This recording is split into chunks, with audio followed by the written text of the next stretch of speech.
Welcome to the Rogue Startups Podcast, where two startup founders are sharing lessons learned and pitfalls to avoid in their online businesses. And now, here's Dave and Craig.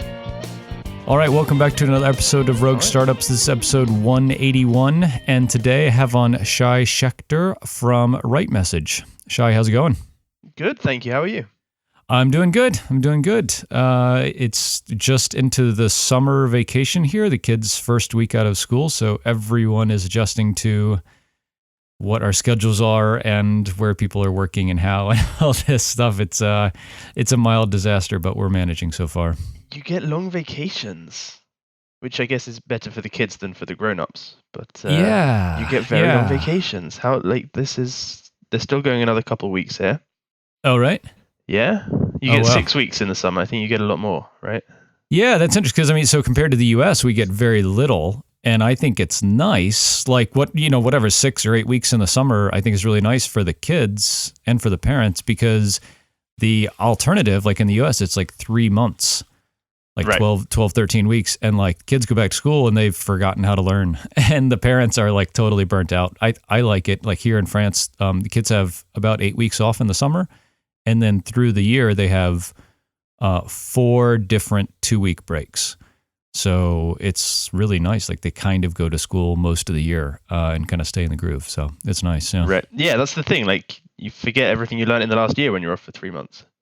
Yeah. No, I go away for a week and I'm like, where's the keyboard on this thing? I don't know what to do. So welcome to the parenting podcast. People thought this was a startup podcast. No, it's true. It's where we were talking before we started recording that. I mean, we're gonna talk a little bit about RightMessage and what you guys are doing there because it's really cool. We're using it at Castos, and I think it's performing very well. And you guys have come out with some really cool stuff recently, like this week. But I want to talk to begin with a little bit about kind of what your team looks like. You guys raised, so you're partners with Brennan Dunn in RightMessage. You guys raised some money to start with instead of kind of going the pure bootstrapping route. Would love to kind of talk about how that went, what your team looks like now, and what the dynamic is with having a little bit of money in the bank and how you guys think about that. Yeah. Okay, cool. So the first thing I should say is we didn't plan to take money. Okay, interesting. If we go back to kind of the beginning, RightMessage started as very much a side evening project, right? So it was kind of Brennan and I had been talking a lot about this idea of personalizing a marketing website. And we'd both got there over the years by both of us had software developer backgrounds and then had moved into marketing. He built up a website called Double Your Freelancing. He was kind of teaching a lot about what he was learning about content marketing, about all that good stuff. And I had moved from a software consultancy I was running. As I learned more about marketing and how to market my own business, I started moving into helping people with their marketing as well. And what both of us were seeing was this idea of if you use a bit of software on a marketing site, you can make really cool things happen. Mm-hmm. And so we were chatting about this, and Brennan's like, and both of us by this point had been kind of consulting, helping people set up or segment their audience, personalize their marketing website, increase conversions that way. And he's like, there should be a product where people can do this without us, right? Yeah. So we had all these marketers who their minds were blown that this stuff was possible, but unless they had the budget to hire us as consultants, they weren't able to do it. Brennan had put together this little JavaScript that he would give to get that working in their site, and these marketers are like, I don't know what to do. Where do I install this JavaScript? What do I do?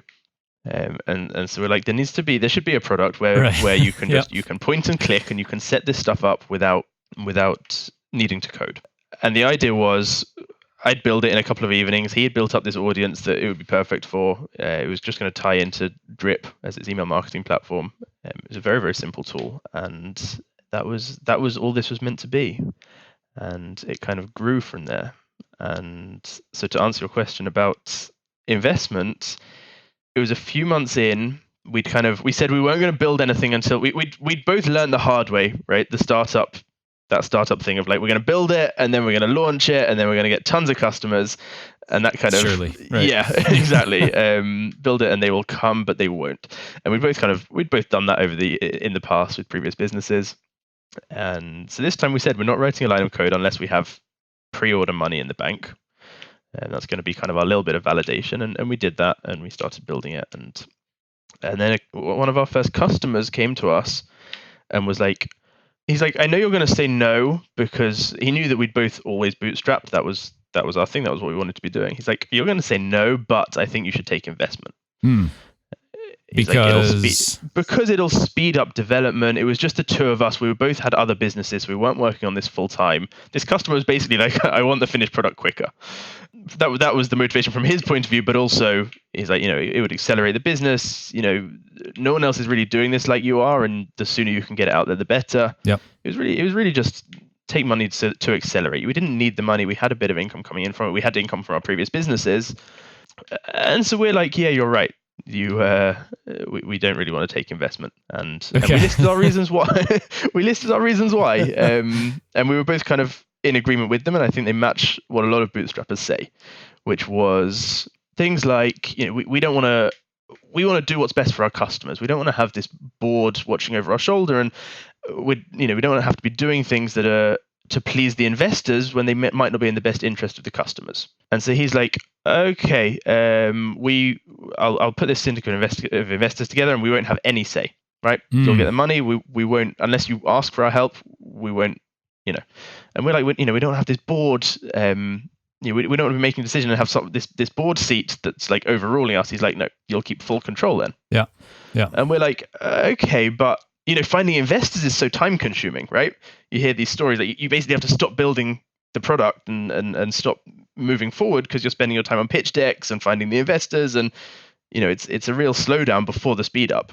And he's like, okay, I'll put together a syndicate of investors. You won't do anything. Like, leave it to me. Sounds like a great deal.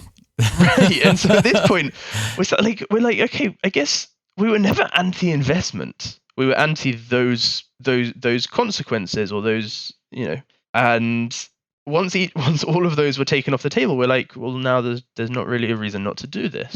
We'll give up some percentage of the company, but actually that's probably worth it for what we're talking about here.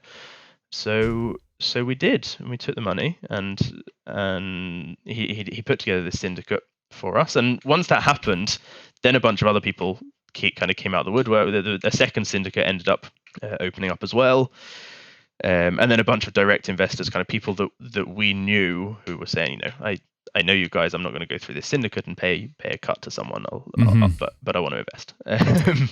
And so that was what we did. We took this money. This was the end of 2017, and we used that to hire and to accelerate. Cool. Are you able to talk about kind of how much you raised and what percentage of the company you gave up in total? Yeah, so it was about $600,000 in the end. I have this fantastic email from Anchor, who was the customer who kicked this whole thing off, who suggested we do this. It's this brilliant email, the first one he sent, where he's like, I think you should, I think you should take this investment, maybe, $500,000 or $1 million or whatever. Or whatever. Like, it doesn't matter after that point. I know that's crazy, isn't it? Right. That's just brilliant. Yeah. Like, yeah, $1 million here, $1 million there. It ended up being, we planned to do about 500. We ended up at a little above 600. Yeah. And percentage wise, it's kind of hard to say because it was we used what's called a safe. It's this, I don't know if you know. It's no, this, I don't know the term, no. Okay, so it's a Y Combinator created investment vehicle. They basically made it. It's similar to a convertible note. Okay. Where it's kind of, here's this money and you owe it back eventually. The difference is you don't owe it back eventually. You're not in debt. The investors end up kind of pending joining the cap table based on future things happening. Okay, and interesting. The reason, so it's that same model that convertible notes have, in my understanding of them. I'm not sure, but my understanding is the way they work is that the idea is like, it's too early to value the business when you're kind of at a seed stage. So we're going to defer the decision. And next time there's another investment round, or when you exit or you're acquired, whatever the valuation is there, that's the valuation that these early investors are going to get, but they're going to get it at a discount. Yeah. So whatever that valuation is, they're going to get it slightly better. That's great. Right? So it defers the decision of how much the company is worth until later. So it's kind of hard to say, but the closest you can say is that it was about 11%, all being well. That's what we might end up that's what it might end up being. Right. No, that's great. I mean, so we took some money as part of joining Tiny Seed, and I thought a lot along the same lines of, the podcasting space is really dynamic right now. We are already in the market, but if we took a little bit of funding, we could accelerate our growth, invest in both product and marketing, like you guys have. And do it in a super, super easy way. I mean, my involvement in taking this money and joining Tiny Seed was about, I don't know, an hour of work probably total, including a couple of calls with Rob and Einar and filling out an application to get like a terrific opportunity. I think is like a no-brainer. It sounds like you guys were in a similar boat where, this person was basically like, I'll do all the work. We just want the product, and I'll do the work to put together a syndicate to get some money for you guys to accelerate your growth. So I think if you're in that kind of situation, like you guys probably saw, it takes away a lot of your objections as a founders to not taking investment, right? Right. And I guess that's one of the things that you have to do as an entrepreneur is kind of you reason things from first principles. You can't keep these assumptions in your head of like, I don't like investment, so that's not a good thing to do. Right. You reason it like, why don't I like him? Why have I shied away from that in the past? Break it down, and reason it from first principles, and end up saying, well, actually, no, this all in all is a good move. Yep. If you can not spend 2 years raising money and stop building the product and give up total control of your interest in the company and a board seat where someone's breathing down your neck all the time, if you can not have to give all that stuff up, then I think it's a fantastic opportunity to accelerate the company like you guys are seeing. So yeah, cool. Yeah. And so how many people are you now on the team? So we are now 4 full-time. I should say, and this I guess is where the story gets more interesting, we have been bigger than that in the past. Okay. We grew too quickly once we took the money, which I don't think we're the only ones to do that. I think that's, from speaking to people, it's not an uncommon pattern. And I don't know if I would, it might be kind of overly dramatic to say that we grew. I don't know whether oftentimes you have to do that. You've got this money in the bank now, and it's like, we need to spend it. Yeah. And you spend it on the assumption that you're going to grow it at a certain pace. And sometimes you don't grow at that pace. So there's this constant thing of kind of how cautious or how loose are we going to be with this money. Now, coming from a bootstrap background, we didn't go spending on crazy things that we didn't need, but we hired in a way where it accelerated us in the short term, and then we're still kind of seeing some churn, and we're seeing some, our product market fit maybe wasn't quite as right as we thought it was at the beginning. Yep.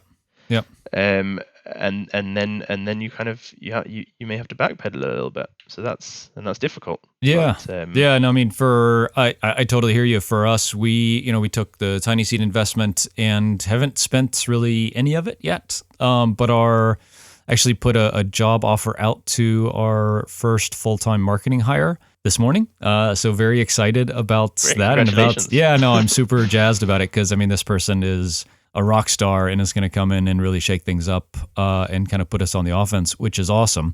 But it will be the first time that we will not be a profitable company since like 6 months into the business. Yeah. So I know that feeling. So, I mean, I know we took this money because we want to spend it and accelerate our growth. And the goal is whatever the number is, $500,000, $100,000, $1 million. You want to say, I'm going to invest this money so that basically when the money runs out, we'll be more profitable than kind of we are today, right? That's the thing is you have $100,000 or $500,000, you're going to start spending it with the runway that you can catch up with before the money runs out, plus some kind of safety margin. And so, I mean, so it sounds like you guys were down that path, and that math wasn't working out, that you were going to run out of money before your revenue caught up with your expenses. Right. Yeah. The parachute wasn't opening as quickly as we thought it would. And, you're getting closer to the ground. Yeah. And so we talked about this a little bit at FemtoConf this year, that you guys have pivoted, talking about kind of more the product and product market fit. I know the initial product was a lot around personalizing the whole website to, someone comes and they're already a subscriber and they're tagged with this or that, or they've had a custom event of having an interest in this. you show them a different version of a website or a page or a call to action or something like that than a new anonymous visitor, right? And you guys have pivoted from that slightly to a different kind of implementation of the same personalization? Yeah. So to this day, I don't know whether it counts as a pivot or not, but we pivoted what the main thing that we were marketing is. What I guess what you could essentially say is we took what we were selling and we made that be the kind of the higher level tier, the upmarket thing. We brought something else in at the lower point. Okay. Essentially because everyone was looking at it and being like, this is fantastic. This looks great. It's overwhelming to me. It's 2 steps away from what I need. Right. Interesting. Okay. And so we brought in the thing that we now kind of sell. If you go to our homepage, the thing that we're now talking about as what RightMessage does is this more entry level idea where we basically said, okay, you've already got calls to action, opt-in forms on your website. You understand those, they pop up and they ask for an email address, and by using the kind of the segmentation engine that we had already built, we can help you make those. We can let you swap those out for something that works much smarter, that converts better, that gives a better experience to your visitors by doing that same thing that you just described, of saying kind of, who is this person? Mm-hmm. Are they a brand new anonymous visitor? Well, then the newsletter is probably a good thing to put in front of them. If they've already subscribed, that's a terrible thing to put in front of them. Yeah. It's irritating to them. Like, they've just clicked through to your site. They've been reading your stuff for years, and you're like, hey, give me your email address. That's a bad experience. And it's a wasted opportunity for you to pitch something that's more appropriate, that's actually going to help them based on where they are now. And even for those anonymous visitors, even top of funnel, this idea of not everyone maybe you have a couple of lead magnets, maybe you have a few things you can offer. And so can we ask them a question, or can we look at what they've been reading to decide on something more appropriate to offer them? Or even if you only have one thing to offer, you only have this one entry level newsletter or free email course or whatever it is could you find out something about them, maybe again by asking them what they need help with, and use that to just describe what you're offering differently. Mm-hmm. Mm-hmm. And just by doing that, you see conversions go up. Yeah. Because if someone's reading what you're offering, they're like, all they're trying to do is decide, does this work in my world? Like, can this actually help me? And the more you can do to kind of connect the dots for them between what you're offering and how it's going to help them, same as a salesperson does in real life, right? Right. A good salesperson, you don't read off a script, you ask some questions, you find out about someone, you tailor what you're offering. So yeah, so we kind of pivoted, if you like, to saying, rather than personalize your entire website where it's very overwhelming to know where to start, let's just give you these segmented, personalized kind of survey and opt-in widgets for your site, perhaps replacing the ones that you've already got from a third party, or you're using the ones that your email marketing tool provides, but these ones can do it better for you. And that's a much easier entry point for people. Yeah. So this is something that I find fascinating about what you guys are doing. And we're looking at getting into an aspect of the podcasting market that is would be like a new implementation of podcasting, and something that I'm scared about or thinking a lot about how we could roll it out is, how are we going to educate our customers or potential customers to adopt this new way of thinking about something that they already do in a different way? So like you were saying at the beginning, personalize your whole website by customer, behaviors and interests and stuff like that. And it sounds like that was just too much. It's like blowing people's mind. They don't know where to start, tough to implement and get on board. But then you dial it down or back, or however you want to say it, to, okay, it's an opt-in form. You already have opt-in forms on your site, or you should at least. And we're just going to make them smarter now. It's like a lower mental hurdle for your customers to get over. 100%. Yeah, it's the next stepping stone. It's kind of I guess marketing is always education, right? Yeah. It's always, and if someone's already kind of very solution aware, then it's just educating them on why your product is better. But when people are a step earlier, it's kind of how much education are we willing to do, right? Mm-hmm. You can the constant contact, or some of the really early email marketing tools their marketing was literally they had to go around and persuade people why you should email people. Yeah. And that's that's a huge education hurdle, and you can choose to do that, but especially if you're bootstrapped or you're close to, that's a difficult game to be playing to change the entire perception of a market. So yeah, I guess you want to be looking for, this is what we found anyway, we want to be looking for what could we do that was just one step ahead of what people are doing now. Before we pivoted, pretty much 100% of our customers they had switched to us from they were doing nothing before. They weren't doing, we didn't have a competitor that they were moving from. Yeah. Which kind of you might naively think is a really great place to be, right? You have no competitors, you get all the market, but in practice, if they're not doing something already, then you don't just have to persuade them why your product's better. You have to persuade them why they should start doing this thing at all. And persuading anyone to start doing something new is very difficult. Yeah, I think especially, I mean, you had that hurdle, and you had I can imagine the implementation of personalizing your whole website or even your homepage is massive for someone to think about implementing.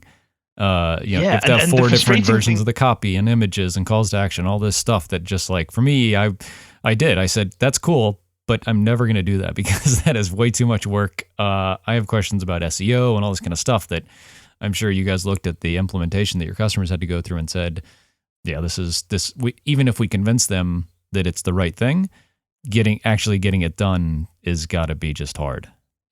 Yeah, and the frustrating thing from our side was that we knew that if you actually sit down and do it, the implementation is not nearly as difficult as it sounded. Oh, interesting. Yeah.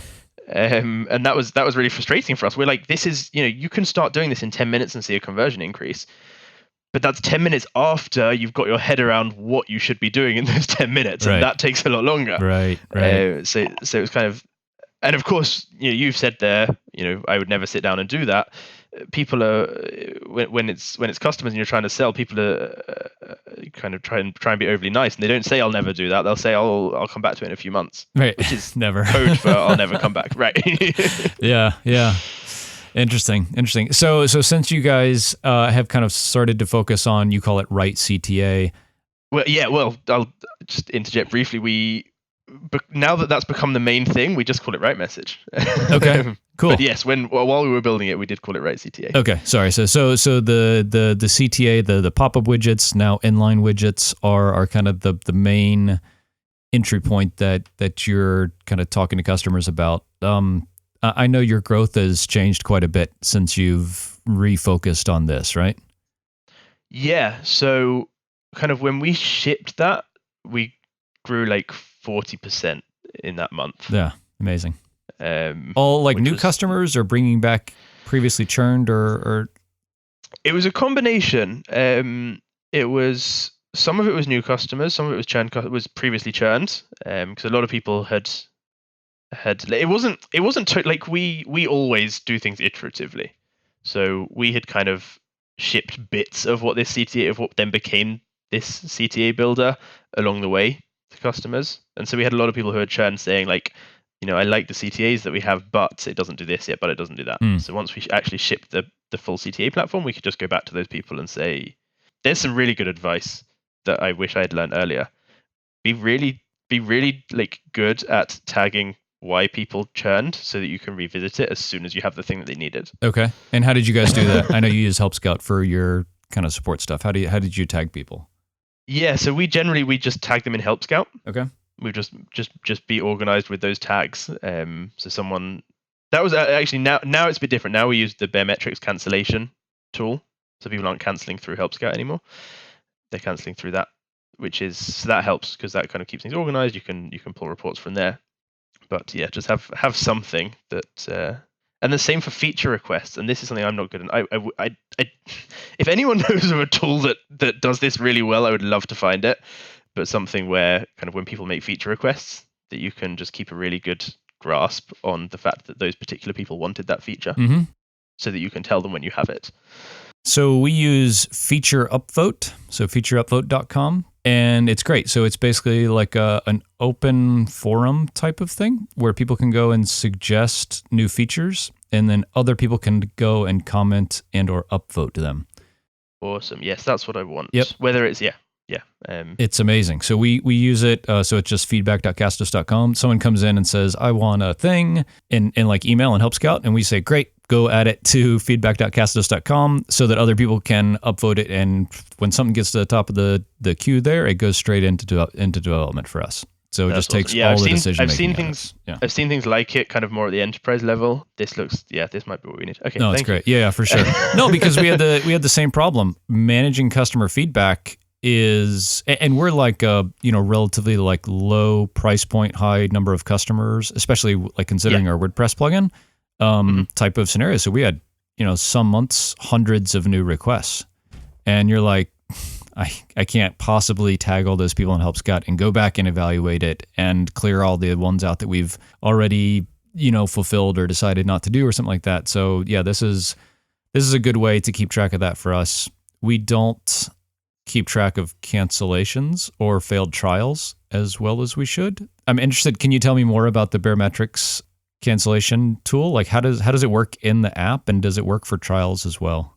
So it does work for trials as well. It's essentially it's a widget that they give you some code to put into your app when the cancel button is pressed. And so instead of that cancel button triggering your some kind of endpoint in your app that goes off to Stripe and says kill the subscription or kill the trial, it pops this form up to them with a multiple choice question of, would you mind telling us why you're canceling? A text field where they can elaborate on that. And then when they press cancel on that, then the widget like kind of sends a little signal into your app to say now do the actual cancellation. Gotcha. Okay. So it's just this kind of interstitial on the way that's capturing that data, and then you do the cancel however you were doing it before. Yeah. Gotcha. Interesting. Okay. So that's nice. Yeah. Cool. So to go back, you asked about where those new customers came from. A lot of them were churns that then we reached back out to them. Some of them were new customers. A lot of them were new customers, and then some of them were people. We told everyone on our list that we were bringing this new thing out, that the old stuff, the full personalization suite, was going to become much more expensive. The new things were coming in at a price point similar to where you used to be able to get the full suite. Now you were only going to get the CTAs. So there were also some people who had clearly they'd been following along on our list. They'd been on the fence. They were those people who said, I'm going to sign up one day for the full thing. And this was the kind of the urgency they needed to say, well, yeah, now is the time to get in, because at least now I'll get the full package. Yeah. Said, we'll grandfather that for life. That's great. And like 40% growth in a month from all those people coming back in that's amazing.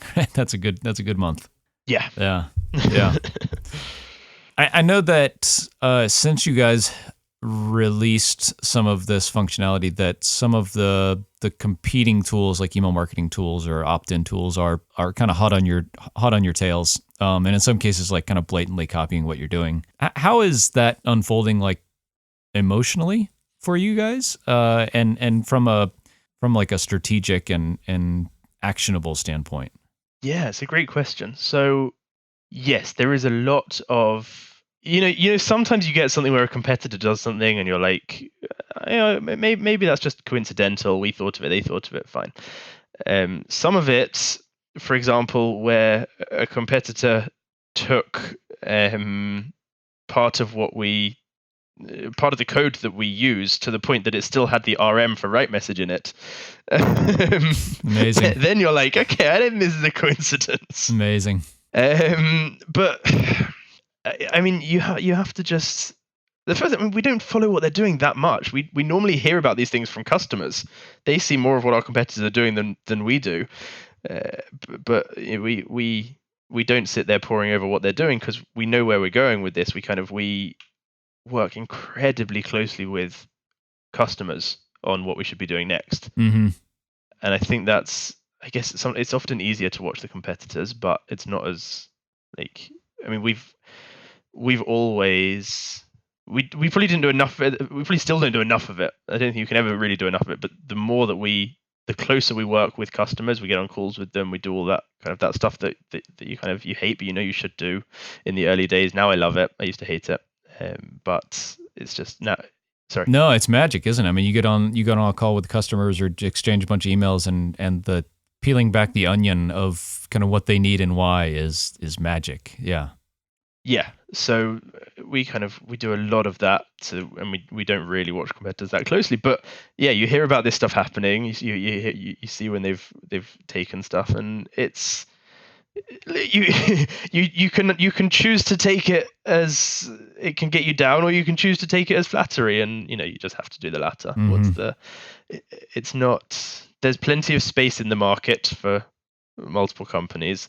There's you just have to see the funny side, and it is when they take something so blatantly that it is amusing. There was actually one this week who one competitor this week sent out an email to their newsletter showcasing how they'd kind of done a teardown of a website and how they were making fantastic use of segmenting and personalizing. That website was using us for that. Oh, really? and it was right there, powered by RightMessage. Oh, gracious. So again, that was not maybe they knew that, maybe it was intentional, maybe they were helping us out and flattered by it, but those kind of things are cool. It's cool to see your stuff in the wild. It's cool to see, when it's cool when I go to a website and that I don't know about for the first time and they're using our product. That's awesome to see. Yeah. And it's that same thing. If a competitor is doing something that you're doing, it's kind of that same thing. Yeah. We're being noticed. Yeah. Backtracking a little bit to your team and taking money. One of the big kind of talking points around the Tiny Seed group. So there's 9 companies in Tiny Seed right now. Is how to allocate the resources that we all have. For us, it was like 70%, 75% marketing and like 20-25% product or engineering that we're investing our money. How did you guys? So it's you and Brennan with the investment. I assume you went kind of mostly full time into RightMessage. But then, how do you think about allocating those resources and like the decision making process of where to hire and what to do with that money? Yeah, so we actually met with a growth coach very early on who really helped us with this. And one of the things that he did, he basically said, when your company is doing about $500,000 a year, what do you think the org chart will look like? And we mapped that out. And at various points in the future, like, what do you think the org chart would need to look like for a company like this in the future? And then kind of saying, now let's fill those blocks. Like, some of those will be filled by yourselves. You can be in more than one of the boxes in the early stages of a company, but filling that out and saying, if you're going to be wearing 2 hats, be intentional. Know that you're wearing those 2 hats. So kind of mapping out that org chart for the company and filling in. This is one that we actually should hire someone for right now, and this one I can keep that hat for a little bit longer. So in practice, what that ended up being was we hired 1 marketer, 1 customer success person, which kind of had a bit of sales in it as well, 1 support, and at one point we had 2 engineers hired as well. And like I say, we've now scaled that back full time. We just now have me and Brennan, and then 1 on marketing and 1 on product. And support, we kind of very intentionally said we should handle this internally. Like, we should handle this. We should round robin this between ourselves for a little bit longer. Because there's so much value in staying in support. Yeah. And so when you say keep it to yourselves, it's you and Brennan, or does your marketing person and get involved in support as well? The marketing and the engineer as well. Yeah. Great. Yeah. Great to hear. Everyone, we like, ownership of it is kind of me and Brennan. Yeah. But yeah, well, everyone has an account in Help Scout, and everyone will do things from time to time. No, I love it. I was interviewing this person that we have an offer out for the marketing role, and was telling her, yep, you'll have an account in Help Scout and you will do support, not all the time, and I don't expect you to do a lot of technical stuff, because I mean I don't want my marketing person to be a developer, but I do want them to be in Help Scout and even just looking at the tickets and reading the language.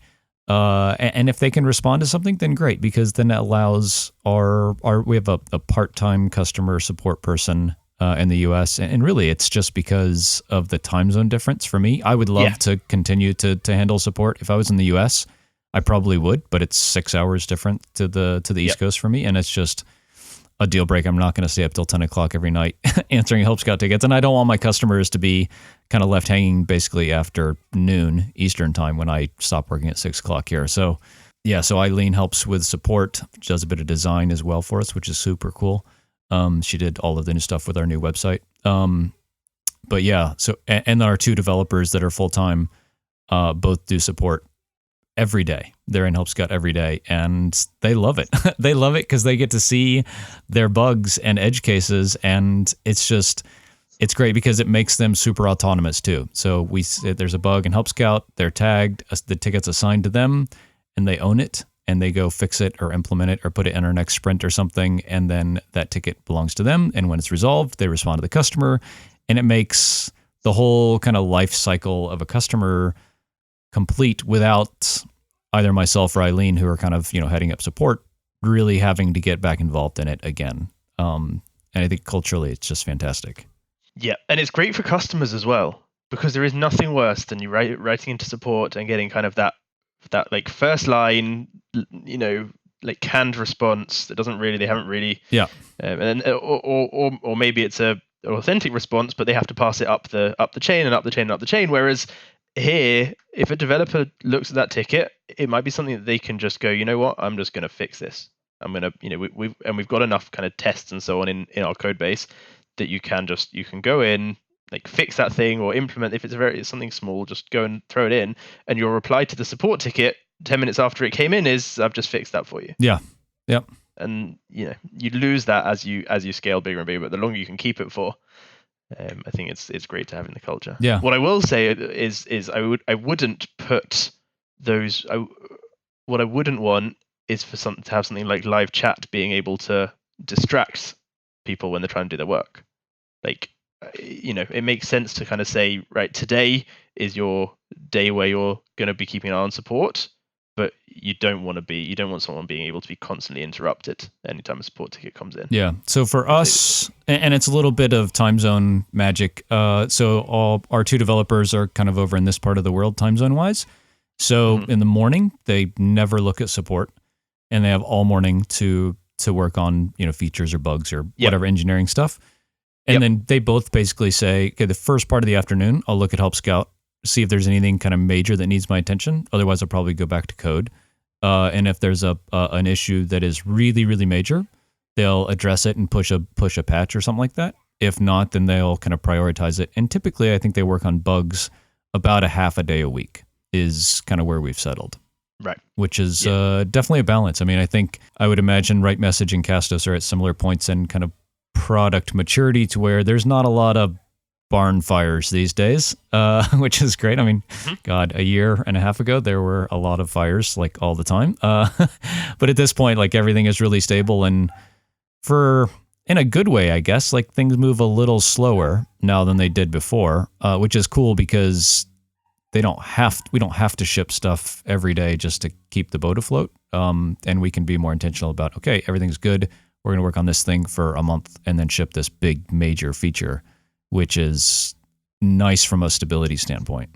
Yeah, absolutely. Well, that reminds me actually. One thing that we kind of learnt was, because we had a couple of points earlier on where, especially as we were trying to kind of find that product market fit more and more, we had points where we would just kind of, everyone who was involved in engineering was heads down building something rather big. And there's a downside to that, which is it looks like you're not making progress from the outside. So one thing we were kind of really intentional about was kind of either showing, like, as you're building something out, we were like just showing customers the whole time, like talking about what we were doing, where we were up to, and just keep letting people keep a pulse on it. Because a lot of people are interested in following along, especially when our market, some of the people in our audience might have businesses that are kind of similar to ours. So it was cool for them to see the progress. Or we would just make sure if there was some big feature being worked on, that there were also some little things being shipped along the way.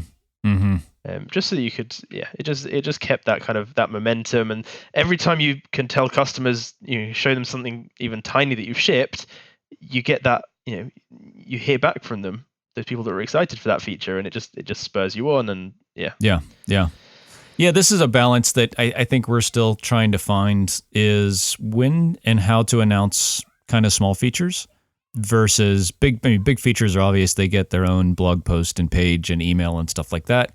Little features, I think what we're settling on now, and haven't quite done it yet, but Help Scout does it, and a couple other tools is give, like WildBit does it. They give like a monthly product update email. And I like that for like smaller things, to say this month we released, 4 or 5 smaller things and this one huge thing, which you probably have already heard about. But these other things you may or may not have seen, and here they are, and this is kind of what they're all about. So I think that's where we're Notion settling. Notion does a really good job of it as well. Oh, cool. I'll have to check it out. Yeah, we use Notion, so I'll have to check that out. Yeah, again, with the monthly, it's a cool email. Yeah. We've not been disciplined enough with that. We often, but we'll even, I'll probably post tomorrow on our Facebook group just being like, here's the half a dozen things that we shipped this week that weren't exciting enough to tell you each time one happened, but actually that's some cool progress this week. Yep. So it's good to share. Yeah, for sure. So, where do you think RightMessage is going? Like, what does the next kind of 2 years look like for you guys? 2 years is a long time. Yeah. Or what is the point you can see on the horizon, I guess? Yeah. So we're at a really cool, interesting point right now, which is the point where we have got back, like we talked about at the beginning, where you go from making a profit to suddenly making a loss each month. When you take that investment, you start spending it. We've just about got back to the black. So everything's a little bit different. We're hovering around the break-even profitable point now, and that's very exciting. That lets you do lots of things that you kind of couldn't do before because you were watching the bank balance dwindling, and now you can kind of breathe a little bit. And next couple of years is just for the time being, we keep going how we're going. We've just shipped this new part to our product, or new entry-level product in the CTAs that seems to be going well. We've got some features to build out there to make it even better, and we keep growing how we grow. We keep doing this. We're switching more to inbound marketing now. We did a lot of outbound early on, just because at the beginning you had to go through a demo call. That was the only way in. There was no self sign up. Right. And now we're moving more to content and the kind of that traditional inbound funnel, which is cool. And it's very much Brennan's. Brennan is insanely good at that stuff. Yeah, it's for good sure. that we finally get to really accelerate that. We're churning out 3 blog posts a week at the moment, and they're high quality, and he writes them in about 20 minutes. It's ridiculous. Wow, that's amazing. Watching him write, it's insane. So I'm glad we get to do that stuff now, and we just we try and hit those next milestones. Keep working with customers, keep iterating, and we'll probably start growing the team again at some point, but we don't need to right now. Yeah, it's the nice thing about not having institutional money, but having enough, a little bit of money to say we're going to do this thing, dip into not being profitable for some period of time, and then once you come back to that kind of break-even point, say, okay, we have money in the bank, we can go spend money again to accelerate growth again and hire some people, and know hopefully that you'll come back up to that profitable or break-even point in the future. Yeah. Yeah, I listened to one of my favorite podcasts is Bootstrap Web with Brian Castle and Jordan Gall, and Jordan and Carthook they've taken a ton of money. Well, I shouldn't say ton of money from my from my perspective. They take several rounds, whatever. And Jordan talks about it on the show. Like, when we get back to profitable, it's time to hire again. And time to hire, I mean, they have 30 people now or something. Do you think in the same way that when you guys are getting back up to profitable at this point, you said you'll probably hire again sometime. Are you always wanting to hover around break even, or is fund strapping really you're going to take money one time and then it's going to be a cash cow kind of business for you? Yeah, so that's kind of what we're not planning on taking another round or anything like that. So more the latter of what you said, kind of. But we'll see. Right now, that's definitely the case. Yeah. These things don't have to be set in stone, but that's at least for the time being, is kind of, let's have it growing more and more, and we'll start doing, profit shares with the team, and then see from there. Yeah. I'm sure we will hire more, but we don't need to right now, and we're not going to kind of do that thing where we intentionally keep going into the red. Yeah. From a personal stress standpoint, I think Jordan is and his business is on a different kind of trajectory than we want to be on. And sounds like you're saying the same thing, that like I'm much happier growing at a slightly slower pace, but having the kind of peace of mind that there's a bunch of money in the bank and a good runway that we're profitable when we get super profitable. And then maybe it's time to cut back in the profitability and reinvest in the business some. Yeah, that's the thing. It's like it doesn't have to be forever, and especially that direction. It's harder to go the other direction. Yeah. Although it's very doable. Yeah. And I know plenty of companies who have gone from the heavily invested world and scaled it back and back to something that's closer to bootstrapping almost. I think Wistia have got stories of that, and Gumroad, so kind of a big.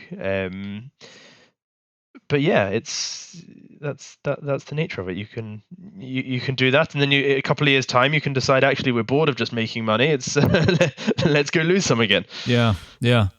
It is. I mean, this is we've talked around this a fair bit, but it is like a whole nother dynamic to the business that you have to consider. And it's not like I think either of us have the amount of money that we can go do a bunch of stupid stuff, but to think about profitability as a lever you can pull, just like a lot of other levers you pull in your business, is an interesting thing that I'm kind of just the first time I've had to think about, because before it was like, okay, do I have any money in the bank? Great, I'll pay myself.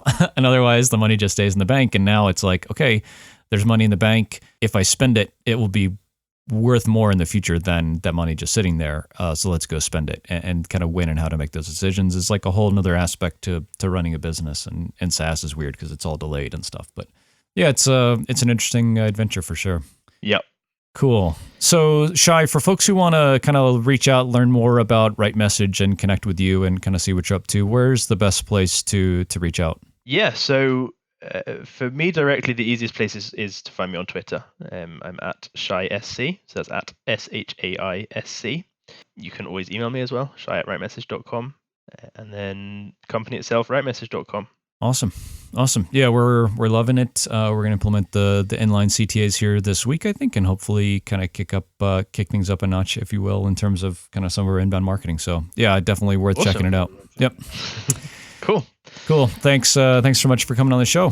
Thank you for having me. Thanks for listening to another episode of Rogue Startups. If you haven't already, head over to iTunes and leave a rating and review for the show. For show notes from each episode and a few extra resources to help you along your journey, head over to roguestartups.com to learn more.